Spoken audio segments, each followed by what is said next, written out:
السلام علیکم۔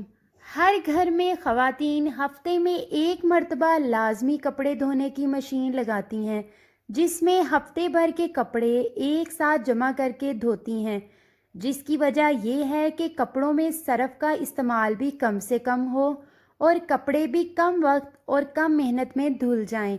زیادہ کپڑے ایک ساتھ دھونے سے سرف کا استعمال کم کرنے والی خواتین کے لیے سب سے شاندار ٹوٹکا ہے کہ وہ مشین میں نمک ڈال کر کپڑے دھو لیں۔ اس سے نمک میں موجود سلفر کمپاؤنڈ سرف کے ایسٹک مالیکیولز کمپاؤنڈز کے ساتھ مل کر کیمیائی خواص پیدا کرتے ہیں، جس سے کپڑوں میں لگی گرد اور دھول مٹی بھی جلد سے جلد نکلتی ہے اور ان کا رنگ بھی خراب نہیں ہوتا۔ مہنگے کپڑوں کو دھونے کے لیے یہ سب سے مجرب عمل ہے، کیونکہ اس سے رنگ خراب نہیں ہوتا اور سوتی کپڑوں کی چمک میں بھی اضافہ ہوتا ہے۔ مشین میں نمک ڈالنے سے آپ کو قمیضوں کے کالر کو ہاتھ سے رگڑنا نہیں پڑے گا، کیونکہ یہ کپڑوں کی اندرونی تہہ میں جا کر ضدی داغ نکال باہر کرنے کی صلاحیت رکھتے ہیں۔ ہم کھانے میں ایسی چیزیں استعمال کر لیتے ہیں جو کھانے کے بعد صحیح طرح ہضم نہیں ہوتی اور پھر سینے میں جلن اور تیزابیت کا باعث بنتی ہیں۔ ایسے میں کس طرح سے اس پریشانی سے نجات حاصل کی جا سکتی ہے؟ چند ایسے طریقے جن کو آزما کر آپ سینے کی جلن سے مکمل نجات پا سکتی ہیں، وہ بھی بہت آسانی سے۔ پہلے یہ جان لیں کہ کن احتیاطی تدابیر پر عمل کر کے آپ سینے کی جلن اور تیزابیت سے بچ سکتے ہیں۔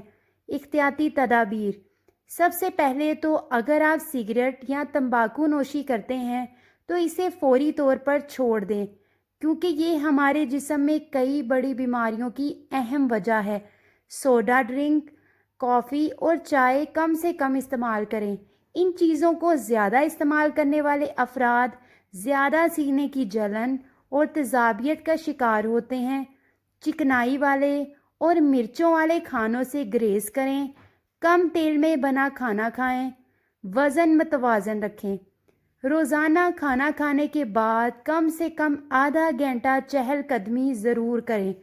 تیزابیت دور کرنے کے آزمودہ طریقے: اجوائن کا پانی: ایک چائے کا چمچ اجوائن کو پانی میں بھگو کر رات بھر رکھ دیں۔ صبح نہار منہ یہ پانی پی لیں۔ بہت جلدی جلن اور تیزابیت کا خاتمہ ہوگا۔ سونف والی چائے: آپ اگر چائے لازمی پیتے ہیں تو اس میں پتی کے ساتھ ساتھ سونف بھی ڈال کر استعمال کریں، یا پھر آپ اجوائن کے پانی کے ساتھ ساتھ سونف رات میں بھگو کر اس کا پانی بھی استعمال کر سکتے ہیں۔ ٹھنڈا دودھ: دودھ ٹھنڈا کر کے پینے سے بھی سینے کی جلن فوری طور پر دور ہوتی ہے۔ آپ چاہیں تو اسے مزید جلدی ختم کرنے کے لیے آدھا گلاس ٹھنڈے دودھ میں آدھا گلاس ٹھنڈا پانی ملا کر بھی پی سکتے ہیں۔ اس سے فوری معدے کی تیزابیت دور ہوتی ہے۔ دہی کا استعمال: دہی ہمارا نظام ہاضمہ بہتر بناتا ہے۔ اگر دہی کو روزانہ کی خوراک کا حصہ بنا لیا جائے تو اس سے بھی بہت فائدہ ہوگا۔ تیزابیت نہیں ہوگی، سینے کی جلن بھی ختم ہو جائے گی۔ شہد کا استعمال: کئی ماہرین کی یہ رائے ہے کہ اگر نیم گرم پانی میں ایک چمچ شہد گھول کر پی لیا جائے تو اس سے بھی تیزابیت دور ہوتی ہے اور سینے کی جلن ختم ہوتی ہے۔ برین ٹیومر: دماغ میں یا اس کے قریب جمع ہو جانے والے مادے یا اب نارمل سیلز کی افزائش کی وجہ سے وجود میں آتا ہے۔ دماغ کا کوئی بھی سیل رسولی یا ٹیومر کی شکل اختیار کر سکتا ہے، اس لیے مرض کی نوعیت کا زیادہ تر دار و مدار ٹیومر کے سائز، جگہ اور قسم پر ہوتا ہے۔ اگر ٹیومر دماغ کے ایسے حصے میں ہے جو انسان کی نظر کو کنٹرول کرتا ہے تو اس کی ایک ممکنہ علامت آنکھوں سے دھندلا نظر آنا ہو سکتا ہے۔ کیونکہ ٹیومر دماغ کے کسی بھی حصے میں ہو سکتا ہے، اس لیے یہ اندازہ لگانا مشکل ہو جاتا ہے کہ ان میں سے کتنی علامات برین ٹیومر کی وجہ ہیں۔ پھر بھی یہاں کچھ علامات تحریر کی جا رہی ہیں جس سے آپ کو ہوشیار رہنا چاہیے۔ دورے پڑنا: اس کی پہلی علامت دورے کی شکل میں ظاہر ہوتی ہے۔ ان دوروں کا ٹیومر کی قسم سے کوئی تعلق نہیں ہوتا۔ ٹیومر دماغ میں سوزش کا باعث بنتا ہے اور دماغ کو نیورونز تباہ کرنے پر آمادہ کرتا ہے۔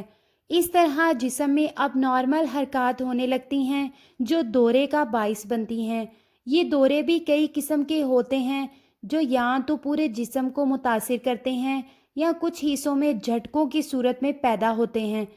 سر میں مستقل درد۔ صرف سر میں درد ہونا ہی برین ٹیومر کی پہلی علامت نہیں ہوتا، بلکہ اگر آپ کے سر میں مستقل درد رہے جو کسی طرح بھی ختم نہ ہو تو محتاط ہو جانا چاہیے۔ برین ٹیومر کی وجہ سے ہونے والا درد ایسا ہوتا ہے جو وقت کے ساتھ ساتھ شدت اختیار کر جاتا ہے۔ یاد رکھیے، کوئی بھی خاص طرح کا سر درد ٹیومر کی نشاندہی نہیں کرتا، لیکن ضرورت اس بات کی ہے کہ ایسے درد پر ضرور توجہ دی جائے جو ہر طرح کے علاج کے باوجود ختم نہ ہو۔ اندھا پن یا بہرا پن کا شکار ہو جانا۔ برین ٹیومر کی وجہ سے آنکھوں کے سامنے دھندلا پن یا نظر کی کمزوری بھی ہو سکتی ہے، اس لیے ضروری ہوگا کہ جلدی آنکھوں کا معائنہ کروایا جائے تاکہ ان علامات میں اضافے کا پتہ چل سکے۔ اسی طرح اگر آپ کو کان بجتے ہوئے محسوس ہو یا یہ لگے کہ آپ کو کم سنائی دے رہا ہے یا بہرا پن بڑھتا جا رہا ہے تو یہ بھی برین ٹیومر کی ممکنہ علامات میں سے ایک علامت ہو سکتی ہے۔ یادداشت میں کمی یا طبیعت میں تبدیلی ہونا۔ برین ٹیومر کی وجہ سے دماغ کے فرنٹل لوب جو انسان کی شخصیت کے انداز کا ذمہ دار ہوتا ہے پر دباؤ پڑتا ہے یا سوزش ہوتی ہے۔ اس وجہ سے طبیعت میں تبدیلی پیدا ہوتی ہے اور مریض ڈپریشن، غصے، کیفیت کا شکار بھی ہو سکتا ہے۔ اس کا ذہن پریشان رہتا ہے یا اسے بروقت بات یاد نہیں آتی۔ کمزوری یا سستی محسوس ہونا۔ موٹر کورٹیکس پر افزائش پانے والا ٹیومر کمزوری یا سستی کا باعث بنتا ہے۔ موٹر کورٹیکس کی داہنی سائٹ جسم کے داہنے حصے کو اور بائیں سائٹ جسم کے بائیں حصے کو کنٹرول کرتی ہے۔ یہاں بننے والا ٹیومر دماغ کے سگنلز کے جسم کے دوسرے حصوں تک جانے میں رکاوٹ بنتا ہے، لہٰذا جسم کے یہ حصے اپنے روٹین کے مطابق کام سر انجام نہیں دے پاتے۔ توازن برقرار نہ رہنا۔ سیریبیلم میں موجود ٹیومر جسم کو حرکت دینے کی صلاحیت کو متاثر کرتا ہے۔ اس کی سب سے آسان مثال جسم کی ایک سائڈ پر زور دے کر چلنا ہے۔ سیریبیلم کا کام جسم کا توازن برقرار رکھنا ہے، اس لیے اگر یہاں ٹیومر بن جائے تو یہ اپنا کام صحیح طور پر انجام نہیں دے پاتا، لہٰذا آپ کو بھی جسم میں ہونے والی ان تبدیلیوں کا خیال رکھنا چاہیے۔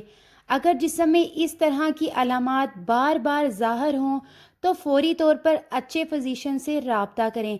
اگر آپ سے کہا جائے کہ اگر آپ اپنے جوتوں کو پانی سے بچانا چاہتے ہو تو ان پر موم بتی لگا دو، تو یقیناً آپ اس پر عمل کریں گے، کیونکہ اس طرح آپ کا جوتوں کو پانی میں محفوظ رہنے کا بڑا مسئلہ حل ہو جائے گا۔ لیکن یہی ایک طریقہ نہیں، بلکہ اور بھی کئی ٹپس ہیں جو آپ 1 منٹ میں سیکھ سکتے ہیں اور باقی زندگی آسانی سے گزار سکتے ہیں۔ واٹر پروف جوتے۔ اگر آپ کے پاس اپنے جوتوں کو پانی سے محفوظ رہنے کے لیے کوئی خاص اسپرے یا کریم نہیں ہے تو کوئی فکر کی بات نہیں، آپ یہ کام موم بتی سے بھی لے سکتے ہیں۔ بس خیال رہیں کہ موم بتی ٹرانسپیرنٹ ہو، بصورت دیگر جوتوں پر دوسرا رنگ چڑھ سکتا ہے۔ جوتوں کو واٹر پروف بنانے کا عمل آسان ہے۔ موم بتی کو جوتے پر رگڑیں اور اسے طویل وقت تک خشک ہونے کے لیے چھوڑ دیں۔ خفیہ کیمرے یا مائک کا پتہ لگائیں۔ خفیہ کیمرے اور مائک ڈیٹا کی ترسیل کے دوران ایک برقی مقناطیسی شعاؤں کا اخراج کرتے ہیں، اس لیے یہ جانچنا آسان ہے کہ کوئی آپ کی نگرانی کر رہا ہے۔ کسی کو کال کریں اور کیمرے میں گھومیں پھریں۔ اگر آپ دیکھتے ہیں کہ کوئی چیز سگنل میں مداخلت کرتی ہے، جیسے کہ اگر آپ کی آواز ٹوٹ رہی ہے یا گونجنے کی آوازیں سنائی دیتی ہیں، تو ہو سکتا ہے آپ کسی خفیہ آلے کے قریب ہوں۔ اگر آپ چائے کی استعمال شدہ پتی پھینک دیتی ہیں تو جان لیں کہ یہ بھی انتہائی کام کی چیز ہے۔ آپ اسے پھینکنے کی بجائے پودوں کی جڑوں میں ڈال دیں، یہ بہترین کھاد کے طور پر کام کرتی ہے۔ یہ چائے کی پتی پودوں کو پھپھوندی لگنے سے بھی محفوظ رکھتی ہے۔ سوتے میں ناک بند ہونے سے بچیں۔ اگر آپ کی ناک کی دائیں طرف بند ہے تو آپ بائیں طرف کروٹ لے کر لیٹیں، اور بائیں طرف بند ہے تو دائیں طرف کروٹ لے کر لیٹیں۔ اس سے آپ کی ناک صاف ہو جائے گی اور آپ آسانی سے سانس لے سکیں گے۔ سیدھا لیٹنے سے خون کا بہاؤ بڑھتا ہے، لہٰذا کروٹ بدلنے سے عارضی سکون ملتا ہے۔ نمک دانی کو قابل استعمال رکھیں۔ نمک نمی کو جذب رکھتا ہے، جس کی وجہ سے عموماً نمک دانی کے سوراخوں میں پھنس جاتا ہے۔ اس سے بچنے کے لیے چاول کے چند کچے دانے نمک میں ڈال دیں، وہ نمی جذب کر لیں گے اور آپ کی نمک دانی کے سوراخ بند نہیں ہوں گے۔ ویڈیو پسند آئی ہو تو ویڈیو کو زیادہ سے زیادہ اپنی فیملی اور فرینڈز کے ساتھ شیئر کریں۔